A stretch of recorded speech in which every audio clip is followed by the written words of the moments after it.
Con. All right. Shalom, shalom, shalom. All right. To all of the 12 tribes scattered abroad. All right. Um, Welcome to another episode of Faith by Works, right? Where we learn a commandment every single week, right? Hey, Joshua chapter 1 and verse 8 says what? That we need to meditate, all right, on the scriptures, on the law, statutes, and commandments, day and night. And here, this is when you do it. So, welcome to another episode of Faith by Works, where the title of today's lesson, this week's lesson, is an extension of last week, right? Defiling the temple of the Most High God, right? Um, it's very, very important that we understand how important the temple of the Most High God is, right? The different ways we defile it, the different ways we destroy ourselves every single day, the way we commit idolatry, the way we go off and we put our flesh first, right? And make that, the way we channel our thoughts and the way we move as a people, right? There's so many different ways. It's such a very broad topic that we had to do an extension, just like idolatry. It's so many ways to defile the temple of the Most High God, right? Let me get straight into it. Let's see. All right, this is the book of Colossians, chapter 3, and verse 17. And whatsoever ye do in word or deed, do all in the name of the Lord YHWH, giving thanks to Yahweh, the Father by him. So everything that we do is by Hashem YHWH, right? The way we talk, the way we think, the way we move, right? In every way, shape, or form, we are doing this to glorify the Most High God. So that's why we say, call halal Yahweh, by Hashem, wa malak Yahweh Shah, right? In the Paleo Hebrew, that's giving all honor and glory to who the world vaguely calls God by way of his son, who the world ignorantly calls Jesus Christ, right? Shalom, shalom, shalom to everybody coming in, right? All right, so this is the book of James, chapter 2, and verse 14. It says, what does it profit, my brethren, through a man say he hath faith and have not works? Can faith save him? Right, so can faith save you alone, right? Many of our people say, yeah, I got faith in God, man. They walking by to and fro while we in the highways and hedges, right?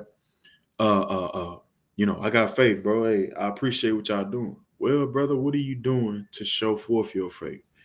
Right? James 2 and verse 17. Even so, faith, if it had not works, is dead being alone. Ye, a man say, thou hast faith, and I have works.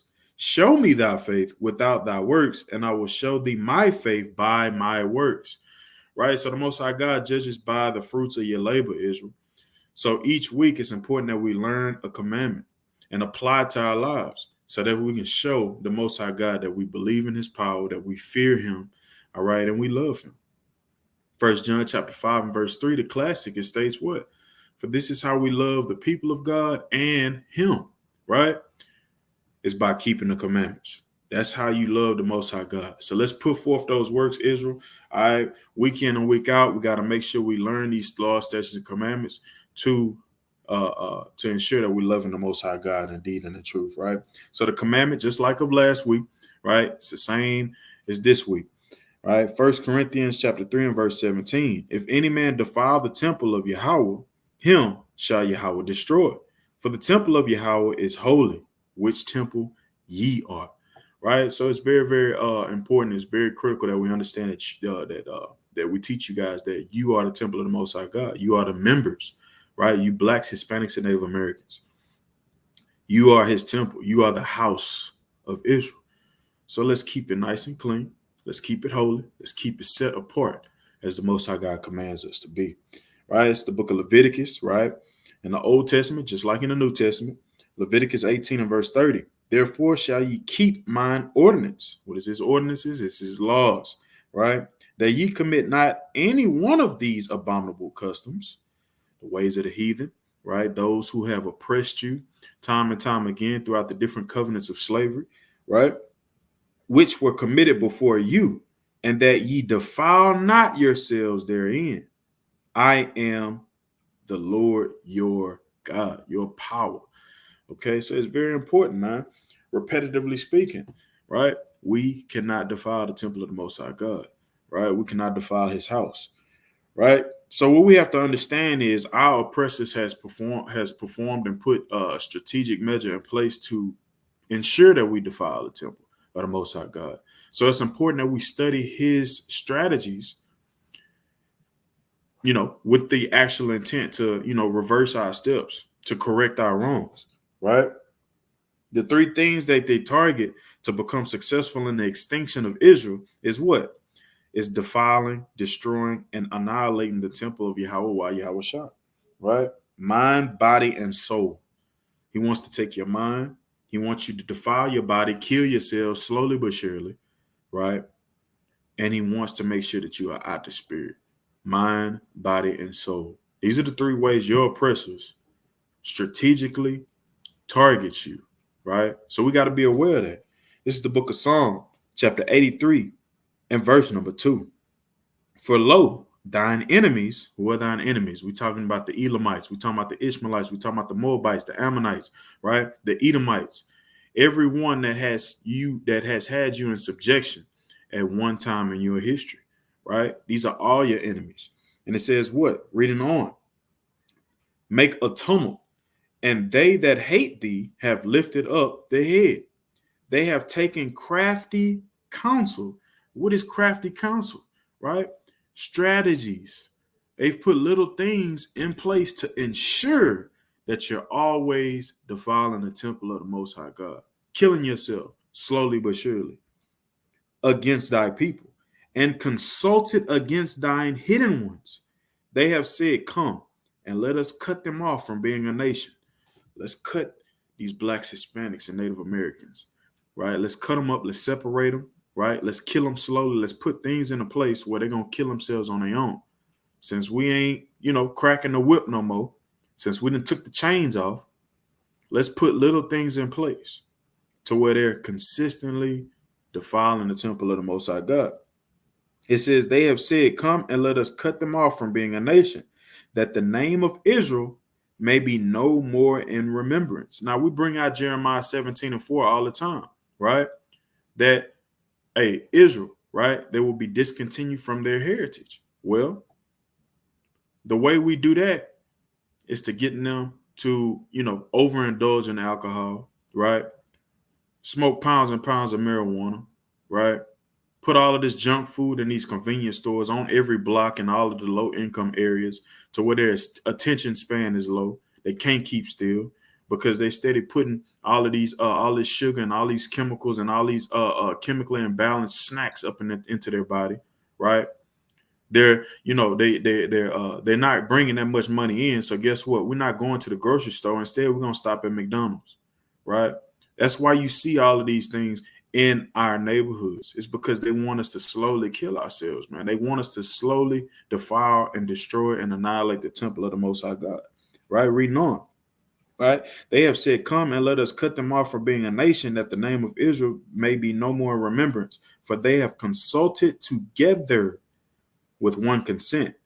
They are confederate against thee, right? So when you actually pull up one of these ways, right, you get the Willie Lynch letter, right?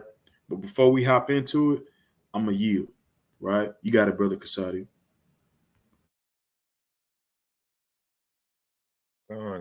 So, brother brought out mighty points. Again, this is a continuation of what we brought out last week. We want to make sure that we are not defiling that temple, right?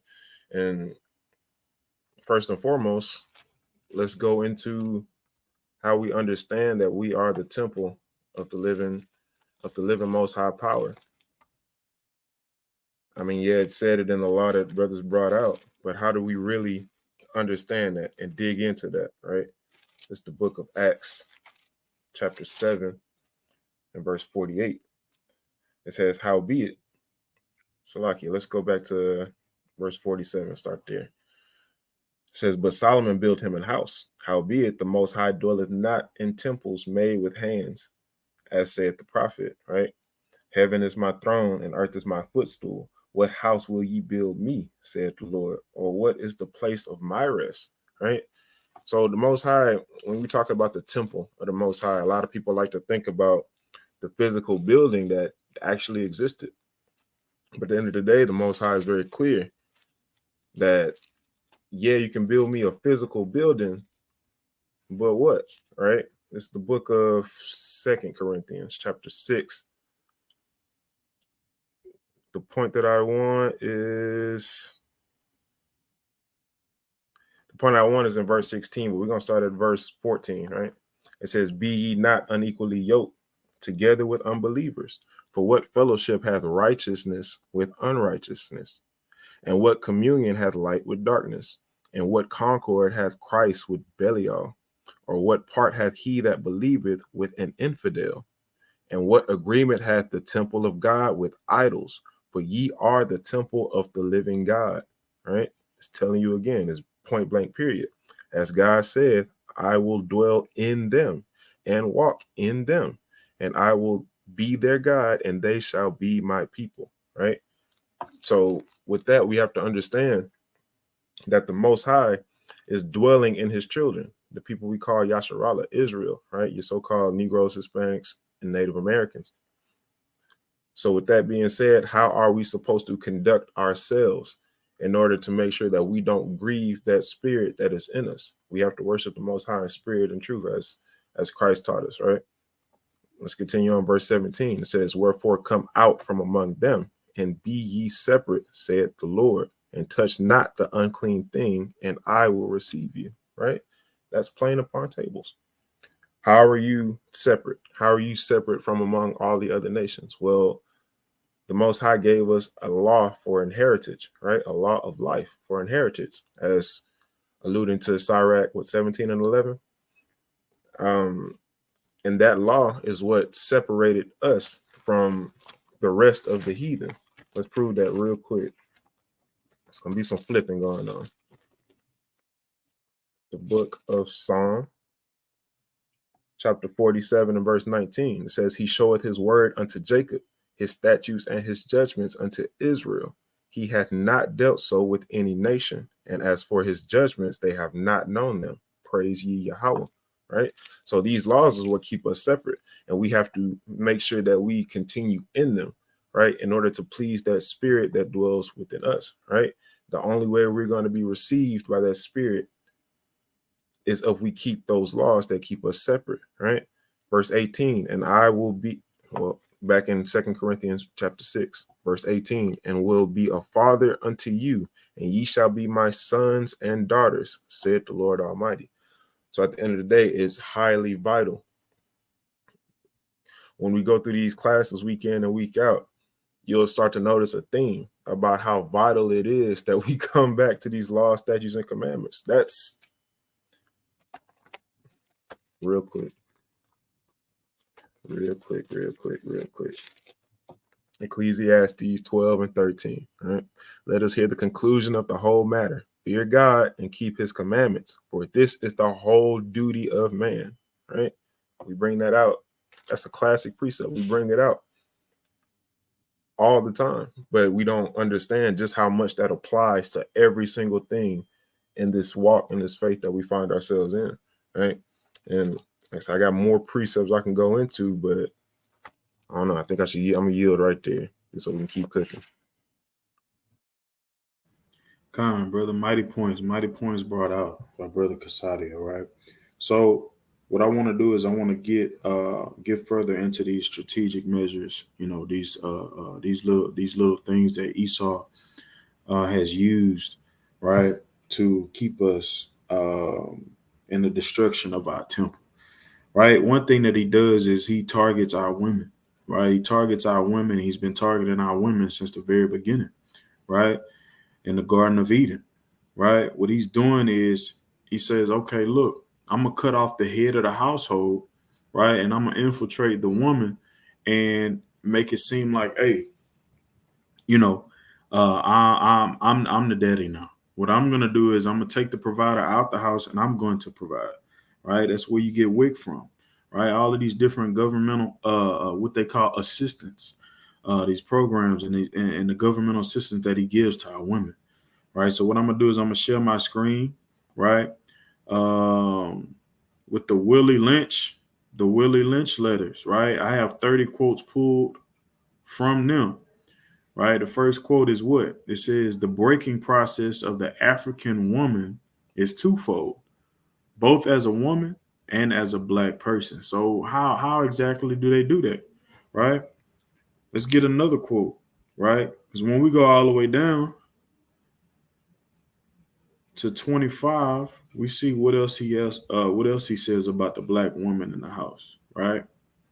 And then we're gonna get the classic precept in Deuteronomy 28, right? So the 25th quote pulled from the Willie Lynch letter, it says what? Separate families and loved ones to break down emotional bonds and create a permanent state of despair. Now, how do they do that? Right? How exactly do they do that? Let's see.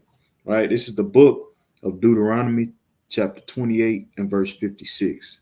It says, the tender and delicate woman among you, which will not adventure to set the sole of her foot upon the ground of delicateness and tenderness.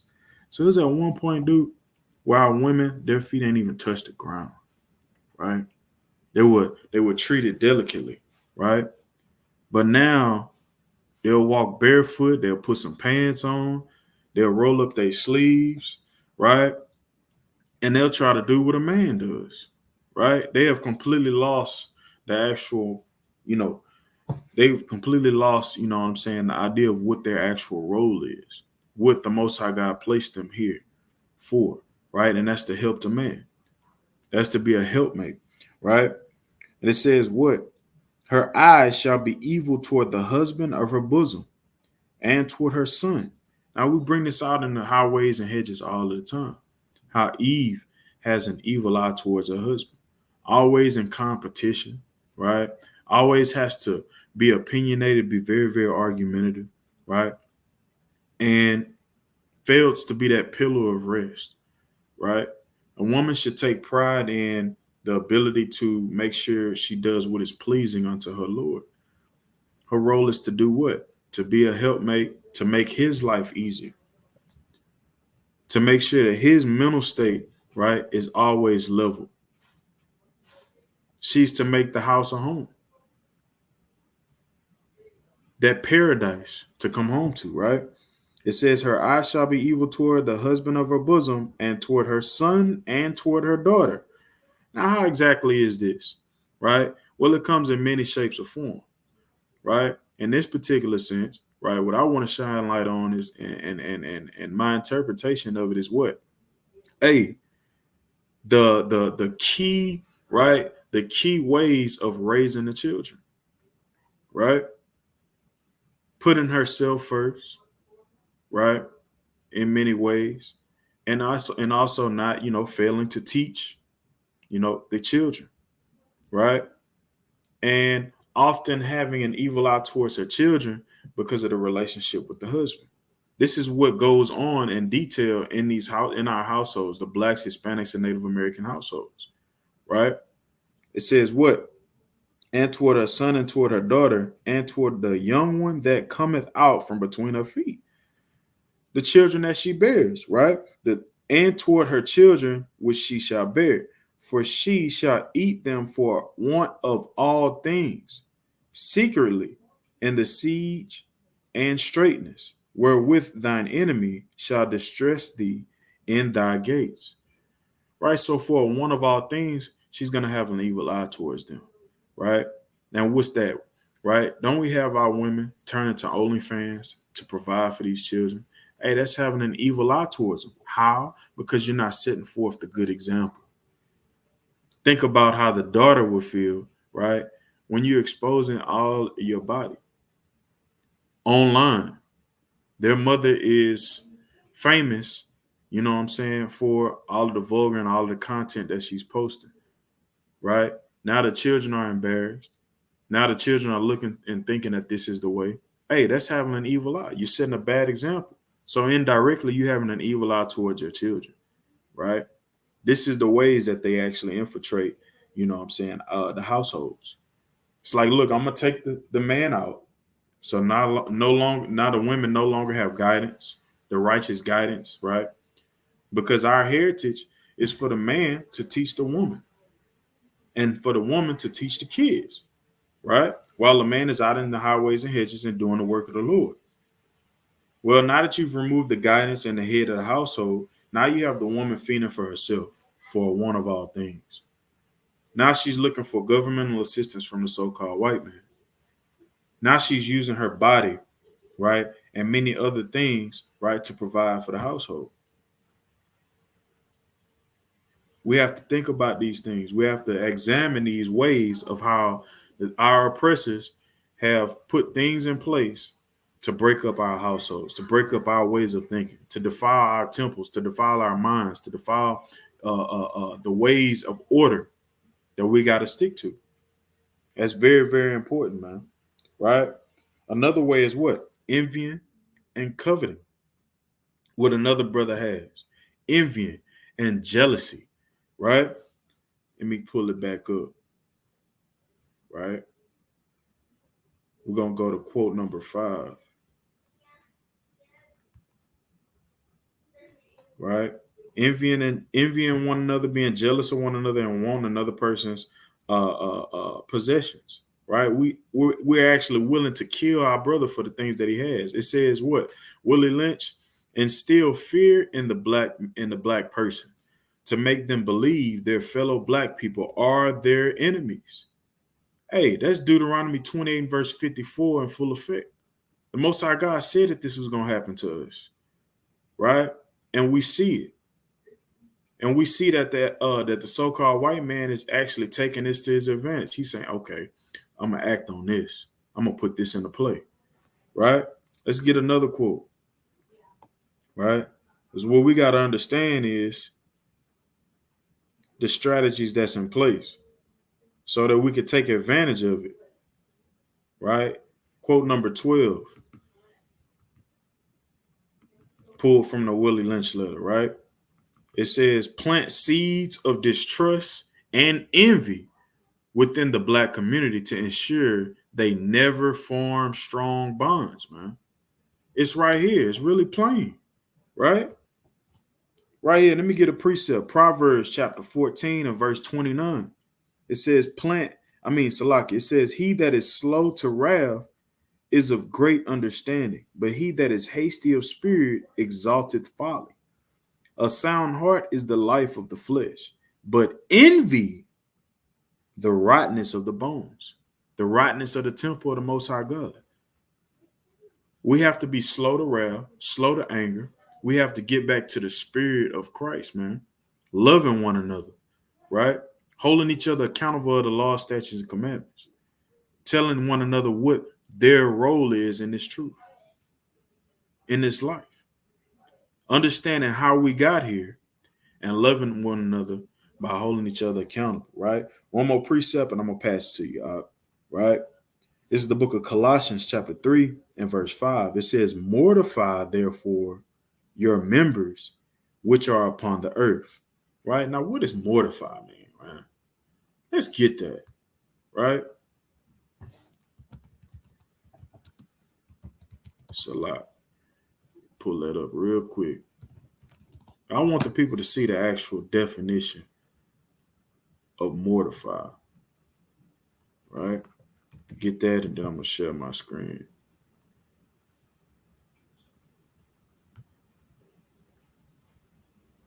Let's see. All right, it's pulling up the other tab. Can you see the definition now? We still on the Willie Lynch letter, King. All right, let me see. Where's Karatazar when you need him, huh? I tell you what, I'm going to do it like this. I'm going to go on this one right here, right? Can you see now? Since I got this tab. Hold on. There you go. Kind of, you see it good?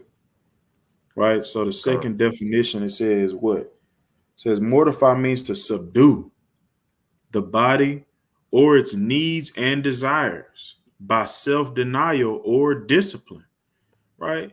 Now, pay attention to how it says the body or its needs and desires, right? In parentheses. What's the title of today's lesson, man? It's defiling the temple of the Most High God. Now, we know that the temple of the Most High God is the body. It's the 12 tribes of Israel, right? Now, what we have to do is subdue with self-discipline, right?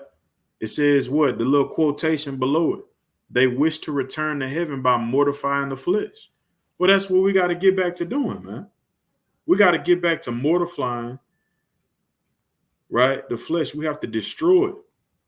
We have to destroy all of these worldly desires, right? Getting back to the precept, right?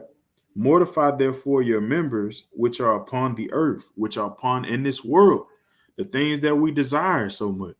We desire that alcohol, that buzz after we get it. Hey, we desire all of the women, right? Trying to knock down everything that we see, right? The lust. We're trying to covet after the cars, the 3-story houses, right? On 5 acres, right? The nice cars parked out front, right? Hey, 6 figures in the bank account. We have to mortify that and put that away, destroy that. The members of our body that wants that, we have to cut that off, right? Reading on, it says fornication, right? Trying to knock down all of the women, right? Men, talking to you men, right? Without taking responsibility, without teaching, right? But you want to stick and move. That's off, right? Uncleanness, the things that you put into your body, right? Whether it be listening to wickedness, whether it be eating, right? Abominations, right? Inordinate affection, right? Hey, we say all day, we always pull up what? Revelation 11 and 8, right? This is Sodom and Gomorrah, spiritually. Egypt, spiritually, right? We have vile affections within the body of Israel, but we have to cut that off. We have to mortify it with self-discipline. It says what? Evil concupiscence, right? It says what? And covetousness, which goes right hand in hand. Evil concupiscence, having an evil eye, wanting. Man, I'm gonna see that. Okay, we gotta figure out what he's gonna be doing, what time he leave work. Yeah, I'm eyeballing that. Then I know when I could break in. Well, that's what we do. That's what Jake doing right now in the hoods. They see somebody they don't recognize. He got something nice. Okay, cool. I'm gonna sit back and watch. I'm gonna lay in wait, and I'm gonna take it. That's evil concupiscence, man. And you're coveting the things that he has, planning to rob and steal from your brother, right? Dealing falsely to get one up, right? I'm gonna benefit, right? In my way. I'm gonna get it. I'm gonna get it my way, right? I'm gonna buy some fake Jordans from somebody else, right? On the other side of the world, and I'm gonna sell them for full price that they're doing right here in America. False dealings. We have to mortify that and separate ourselves from that. What it says, what? Which is idolatry, for which things sake the wrath of Yahweh cometh on the children of disobedience, in which ye also walked sometime when ye lived in them. But now ye also put off all these: anger, wrath, malice, blasphemy, filthy communication out of your mouth. But instead, speaking good of your brother, loving your brother, and moving in the spirit of Christ. That's what we have to do with self-discipline, man. Right? And I'm going to yield there, brother. You got it. Mighty points, King. I want everybody that's listening to kind of just give all praise to the Most High that he put the spirit on his brother to bring out the Willie Lynch letters. That's a very vital thing, right? We understand that we undergo these curses simply because we sinned against the Most High, right? And the Willie Lynch letters is Psalms 83 put in your face, right? Psalm 83. I know brothers get mad at me if they heard I put that extra S on there like that, right? Let's get this real quick. It's a book of, hold on. Bear with me. It's the book of Zechariah, chapter 1 and verse 15, right? It says, and I am very sore displeased with the heathen that are at ease, for I was but a little displeased, and they helped forward the affliction. They helped us go further and further away from the laws, statutes, and commandments of the Most High, just so they can rule over us, right? And the Willie Lynch letter literally lays out their blueprint for doing just that, right? And now we find ourselves at the point to where, like the brother say, our women go to the government before they go to their own man. We are willing to break apart our own families just to get some type of government cheese, government aid, government assistance in order to get ahead in life, when in all actuality that keeps us at the bottom, right? We have an idol in our heart, right? When Esau brought us to this land and they gave us Caesarea Borgia and told us that this was Christ, this was our Lord and Savior, right?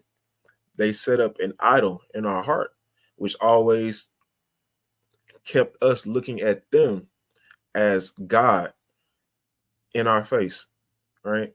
And I mean, none of these things were of a coincidence, right? And the Lord speaks about it. Let's get this in the book of 2 Thessalonians chapter 2 and verse 3. It says, let no man deceive you by any means, for that day shall not come. We're talking about the day of the Lord, right? It said, except there come a falling away first, and that man of sin be revealed, the son of perdition, right? So that day, the day of the Lord ain't going to come first until the revealing of this devil that we all talk about, right? It talks about the son of perdition. Real quick, I'm going to share my screen just so we can get that definition of perdition, right? I already got it pulled up. Let me know if you can see it. You see it out? Con, you good, Doc. Go ahead and cook. So definition 1, eternal damnation. That's A. B, hell. Definition 2, utter destruction. B, loss. Who is this talking about? Who is this son of perdition, right? Let me get the book of, we're going to go to Psalm chapter 137. I'm going to start at verse 7, right? It says, remember, O Lord, the children of Edom in the day of Jerusalem, who said, raise it, even to the foundation thereof. We understand that the children of Edom is the so-called white man, the author of these Willie Lynch letters, right? Verse 8, O daughter of Babylon, who art to be destroyed, happy shall he be that rewarded thee as thou hast served us, right? Let's keep cooking on it so we can prove it some more. Go back.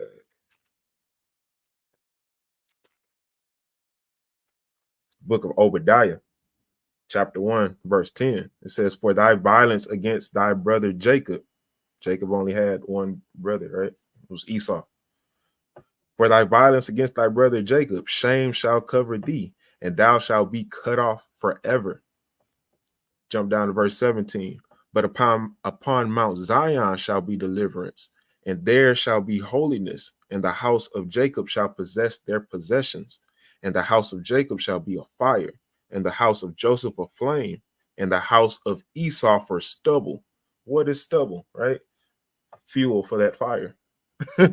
And they shall kindle in them and devour them, and there shall not be any remaining of the house of Esau, for the Lord has spoken it, right?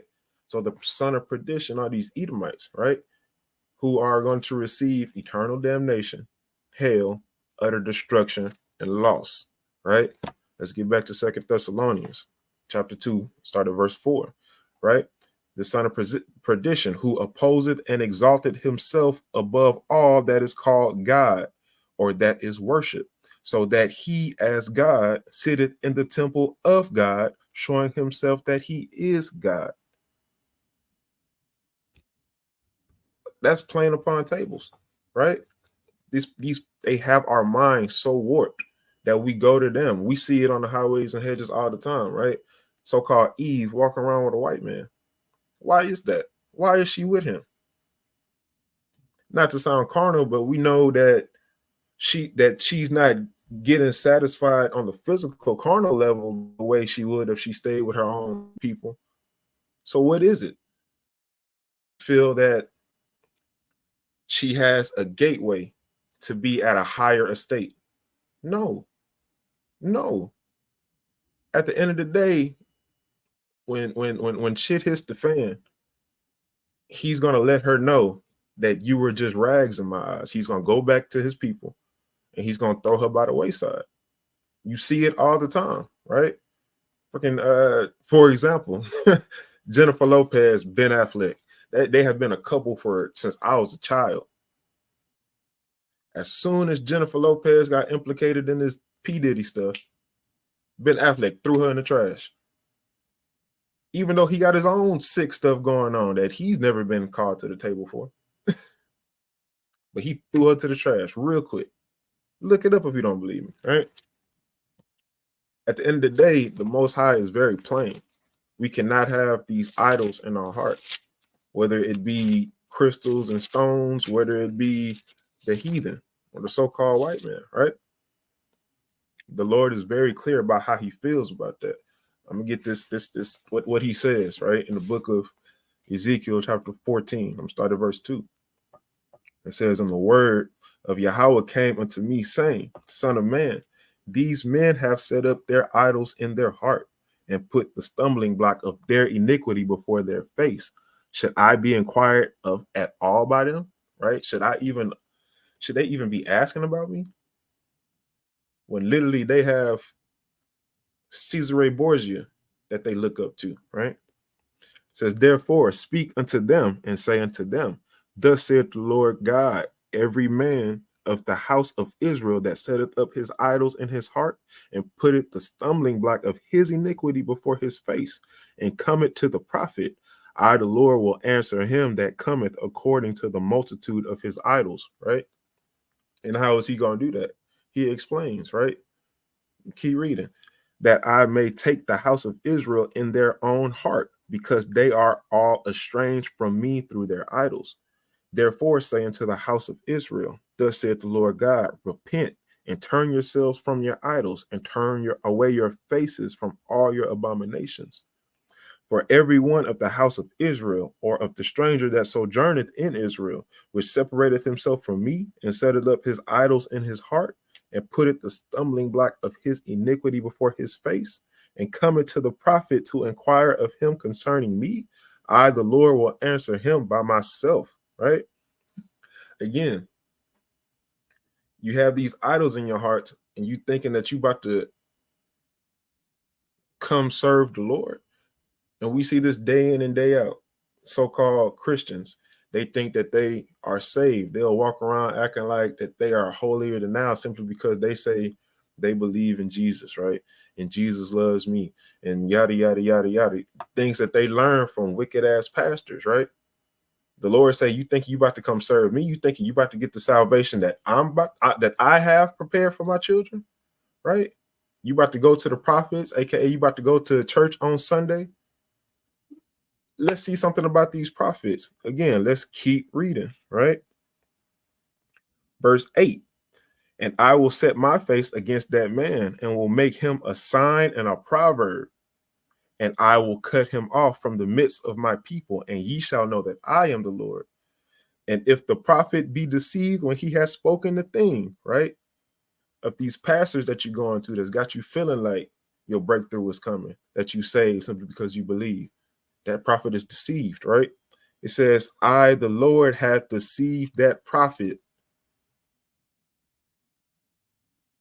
and I will stretch out my hand upon him and will destroy him from the midst of my people," right? So the prophet that you going to that's got you feeling like you saved, sanctified, holy, but ain't teaching you to keep no commandments. He ain't keeping no commandments himself, right? He just taking money from the people. He's a deceived prophet. And because you set up that idol in your heart for Caesar Borgia, for the so-called government, right? The Lord is going to literally lead you to that prophet to be deceived by him, right? Let's prove that. Keep reading. Verse 10. "And they shall bear the punishment of their iniquity. The punishment of the prophet shall be even as the punishment of him that seeketh unto him." So that prophet is going to be punished because his idol in his heart was filthy lucre. And the people that come to him, whose idol in their heart was Caesar Borgia, so-called white man, the Lord is literally going to lead them to that false prophet so they all can be destroyed together. I mean, it's plain. It's plain. The Most High is not playing with idols in your heart. He is not playing with the defiling of your temple. He gave us a law of life, and he told us to choose life, right? And at the end of the day, the choice is going to be on each and every one of us. Real quick, just so I can prove that.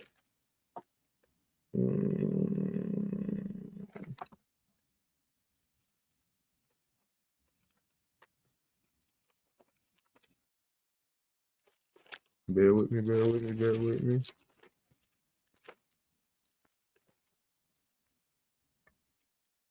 It's the book of Philippians, chapter 2 and verse 12. Wherefore, my beloved, as ye have always obeyed, not as in my presence only, but now much more in my absence, work out your own salvation with fear and trembling. We're not working out our own salvation with fear and trembling. We have idols set up in our hearts, which are causing us to seek out teachers, having itching ears that are going to tell us the things that we want to hear, right? And ultimately, we are being led as sheep to the slaughter. And at the end of the day, we have nobody else to blame but ourselves. The Most High told us to work out our own salvation with fear and trembling. We're not doing that if we're following after idols and those that follow after idols. With that, I yield. Kind King. I pretty much ain't have nothing, but I will let me back on the point that you made that we have to work out our own salvation, right? It's very, very important that we seek the things that that is required in order to obtain that, right? It's the book of Psalm, chapter 119 and verse 133. It says, "Order my steps in thy word, and let not any iniquity have dominion over me." Right? Iniquity is sin, right? So what we have to do is we have to not only mortify our members, right? We have to make sure that we don't allow, our flesh to take over, right? We have to turn away from it. We have to literally adapt into the mindset of, what does the Most High want? Let me put my feelings to the side. Let me stop, moving in the flesh and putting my feelings first, and just simply just give it all over. Give everything all over. Literally become a pleaser of the Most High God. Really see His commandments as law. Simple. We look at His commandment. It say what it say. That's what I'm gonna do. I don't care how I feel. I don't care what my opinion is. I can't let my opinion, my feelings, my emotions, what I see, my interpretations, how I feel. Well, what we got to do is we got to do this. Not anything that we've heard and been taught. We have to literally become the law. Give yourself over to it, what is pleasing unto the Most High God, right? Let me see. Let me get another precept, right? First Kings chapter 8 and verse 47. This is one thing that we have to do in order to, escape the afflictions, escape, the oppressions of the so-called white man, right? To actually see, right, that body of power, right? That immortal body that the Most High God has in store for us and that He promised us, right? First Kings chapter 8, and I'm gonna start at verse 47. It says, "Yet if they shall bethink themselves, remember who you are, remember the law, statutes, and commandments that the Most High God gave you. Remember that covenant. Remember that contract, right? In the land whither they were carried captives, right? And it says, and repent and make supplication unto thee in the land of them that carried them captives, saying, we have sinned and have done perversely. We have committed wickedness." So in order to, what the brother was bringing out, right? In order to secure your own salvation, right?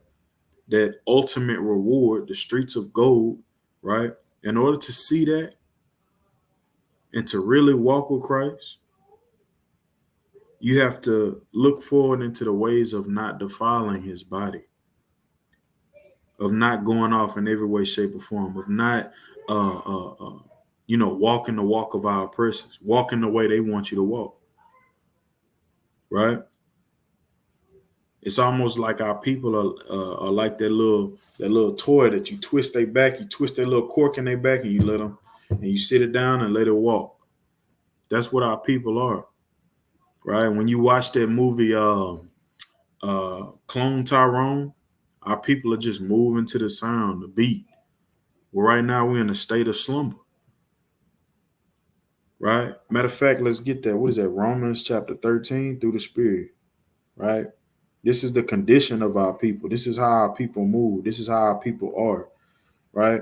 This is the book of Romans 13 and verse 11. It says, "And that, knowing the time, that now it is high time to awake out of sleep, for now is your salvation nearer than we believe."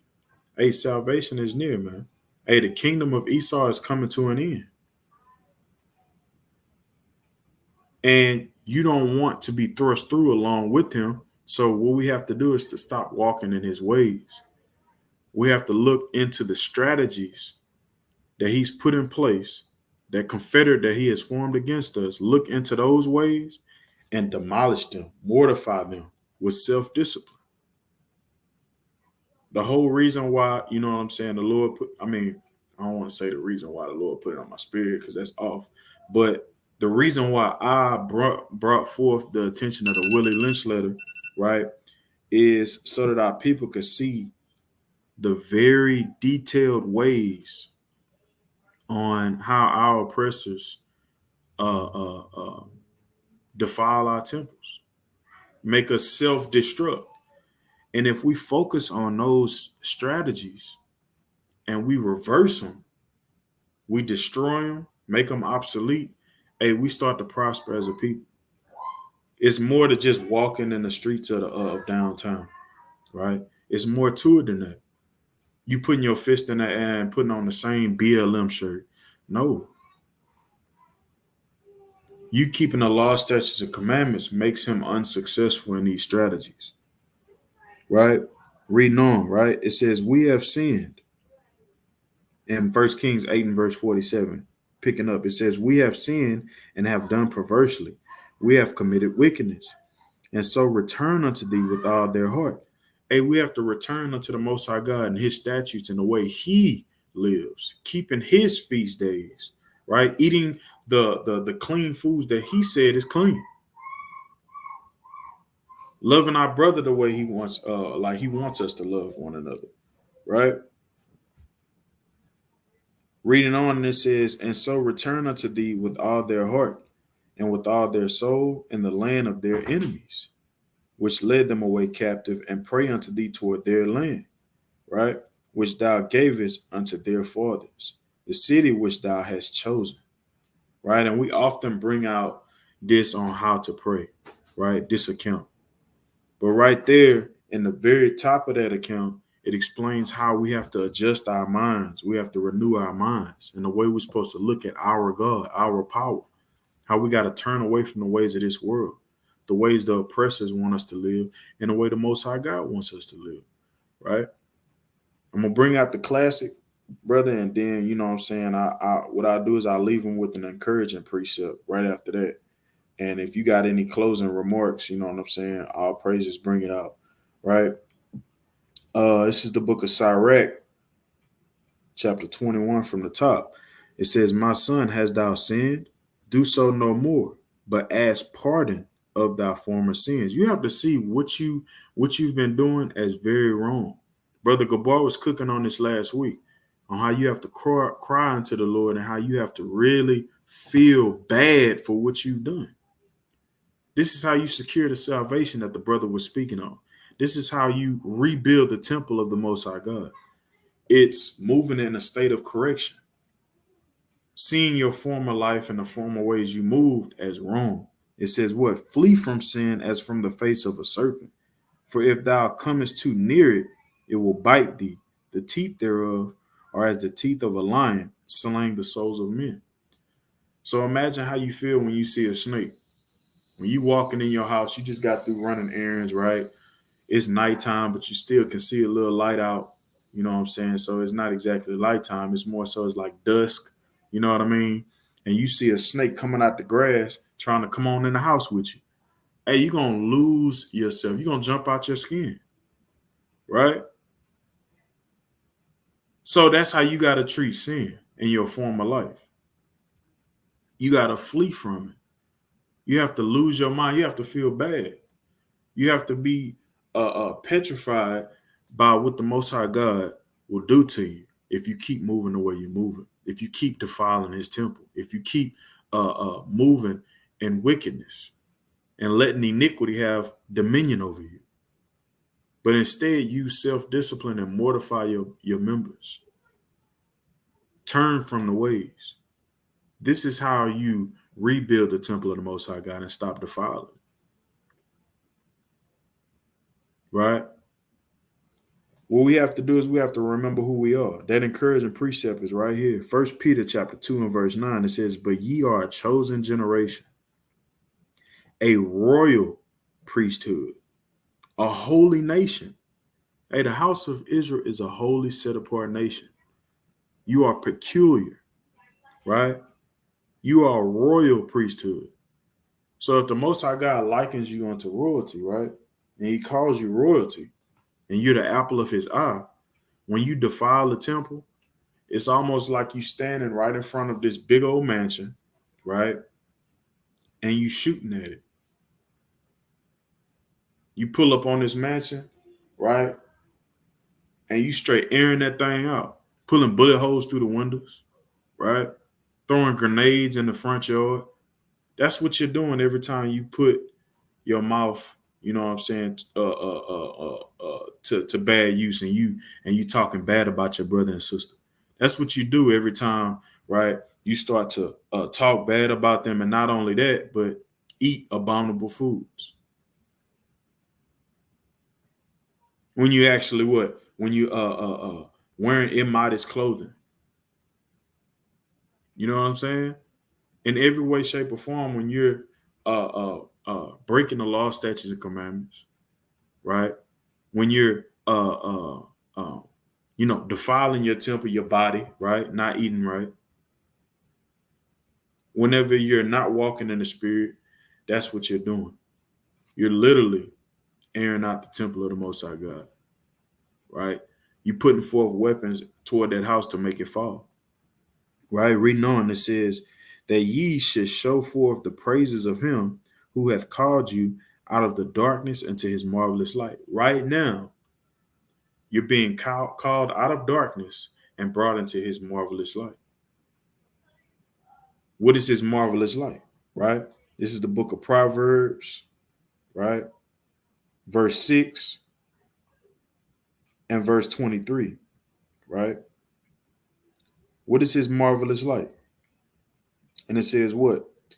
For the commandment is a lamp, and the law is light, and reproofs of instruction are the way of life. So every single week, right? You're seeing and you're actually witnessing the light of Christ, right? He's the lamp to our feet. So every single week, man, you're learning the ways to rebuild the temple of the Most High God. And you got to remember, Israel, that you are a royal priesthood, a peculiar people. Act like it, think like it, move like it, talk like it, right? That I yield.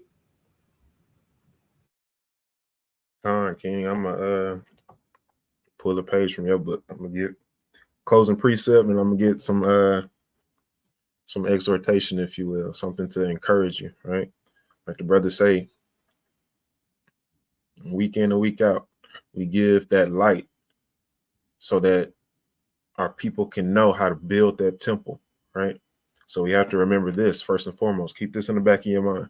It's the book of 1 Corinthians, chapter 6 and verse 19. It says, what? Know ye not that your body is the temple of the Holy Ghost, which is in you, which ye have of God, and ye are not your own, right?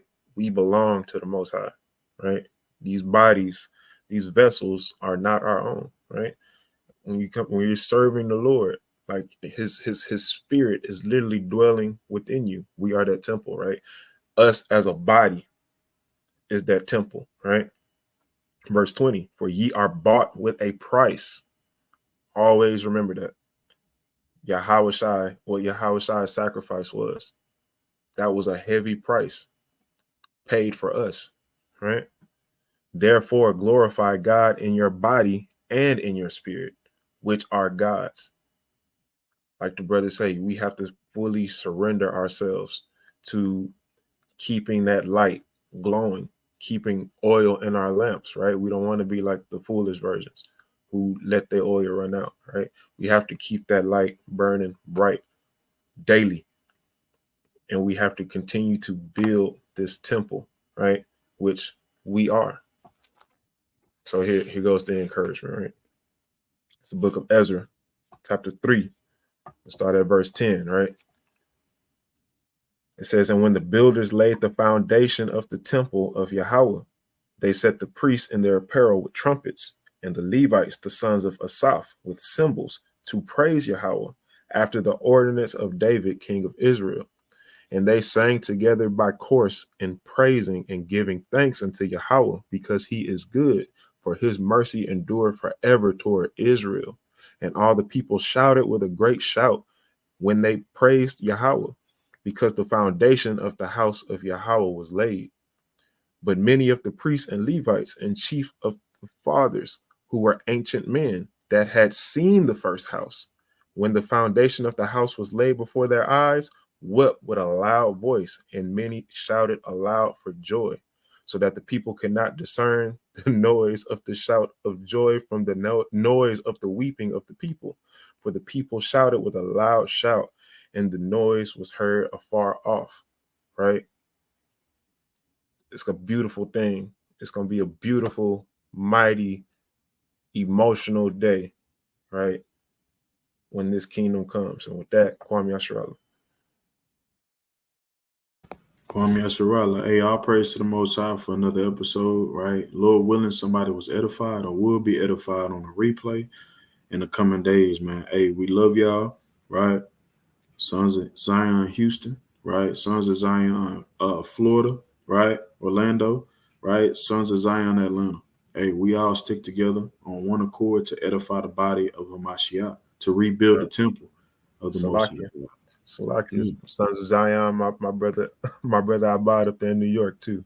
Khan, hey, shout out to brother Abad, man. And Khan, I knew brother in Baltimore, right? yeah. Hey, Lord willing, hey, we getting the increase. Lord willing, you know what I'm saying? We'll keep on growing, man. Keep on growing so we can push forth this word and rebuild the temple of the Most High God, right? Because our people are defiling it and we trying to rebuild it, right? And we gotta, hey, Brother Gabor bring out the precept all the time. Hey, we need the laborers, man. We need the more laborers, right? So, hey, if you watching and you are, you know, a virtual follower, you know what I'm saying? Hey, reach out to, what's that, Yasharala713 at gmail.com, I believe, right? And inquire about enlisting, man, right? Hey, we love y'all, Israel. Hey, until next week, shalom. Shalom.